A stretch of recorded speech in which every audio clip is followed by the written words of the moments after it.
ओम शांति। 11 मई 2020 बाबा के महावाक्य। आज बाबा ने विशेष 3 बातों पर ध्यान खिंचवाया है। पहला, शांति धाम हम आत्माओं का घर है। दूसरा, सुख धाम है स्वर्ग की बादशाही। तीसरा, अभी हम सब रावण राज्य में हैं, अर्थात दुख धाम में। बाबा कहते हैं, इस रावण राज्य दुख धाम को भूल जाओ। हम जो इन आँखों से देखते हैं वह सब पुरानी दुनिया की सामग्री है, जो सब इस यज्ञ में स्वाहा होनी है। फिर बाबा ने कहा, अपने ऊपर अटेंशन दो, माया कहीं नाक कान से न काट दे। वह तो दुश्मन है ना। याद करने में ही युद्ध है।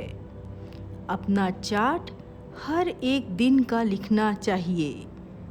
दिन रात सर्विस करने वाले बच्चे दिल पर चढ़ते हैं। तुम्हें बाप को याद करने का पैगाम सबको देना है। बाप को याद करेंगे तो विकर्म विनाश होंगे और तुम फूल बन जाएंगे। तुम ही फूल थे, फिर कांटा बने हो। किसी से पैसा कौड़ी नहीं लेना है। सभी को पवित्रता की राखी बांधनी है।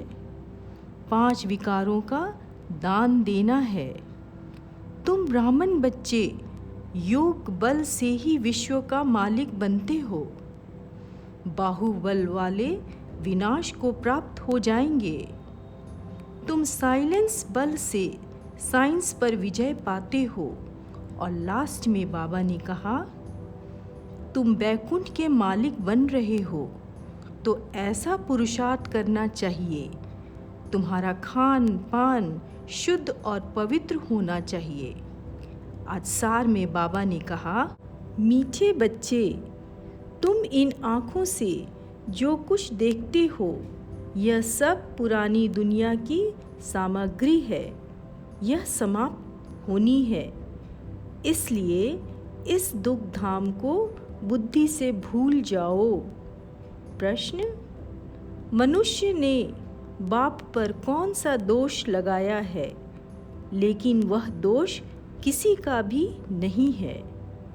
उत्तर, इतना बड़ा जो विनाश होता है, मनुष्य समझते हैं कि भगवान ही कराता है। दुख भी वह देता, सुख भी वह देता। ये बहुत बड़ा दोष लगा दिया है। बाप कहते हैं, बच्चे, मैं सदा सुख देता हूँ। मैं किसी को दुख नहीं दे सकता। अगर मैं विनाश कराऊंगा तो सारा पाप मेरे पर आ जाएगा। वह तो सब ड्रामा अनुसार होता है। मैं नहीं कराता हूँ। धारणा के लिए मुख्य सार। पहला, अपने ऊपर अटेंशन का पूरा पूरा पहरा देना है। माया से अपनी संभाल करनी है। याद का सच्चा सच्चा चार्ट रखना है। दूसरा, माता पिता को फॉलो कर दिल तक नशीन बनना है। दिन रात सर्विस पर तत्पर रहना है। सबको पैगाम देना है कि बाप को याद करो।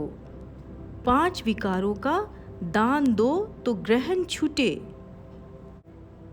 वरदान, बाप की याद द्वारा असंतोष की परिस्थितियों में सदा सुख व संतोष की अनुभूति करने वाले महावीर भव। सदा बाप की याद में रहने वाले हर परिस्थिति में सदा संतुष्ट रहते हैं, क्योंकि नॉलेज की शक्ति के आधार पर पहाड़ जैसी परिस्थिति भी राई अनुभव होती है। राई अर्थात कुछ नहीं। चाहे परिस्थिति असंतोष की हो, दुख की घटना हो, लेकिन दुख की परिस्थिति में सुख की स्थिति रहे, तब कहेंगे महावीर। कुछ भी हो जाए, नथिंग न्यू के साथ साथ बाप की स्मृति से सदा एक रस स्थिति रह सकती है। फिर दुख अशांति की लहर भी नहीं आएगी। स्लोगन: अपना देवी स्वरूप सदा स्मृति में रहे तो कोई की भी व्यर्थ नज़र नहीं जा सकती। ओम शांति।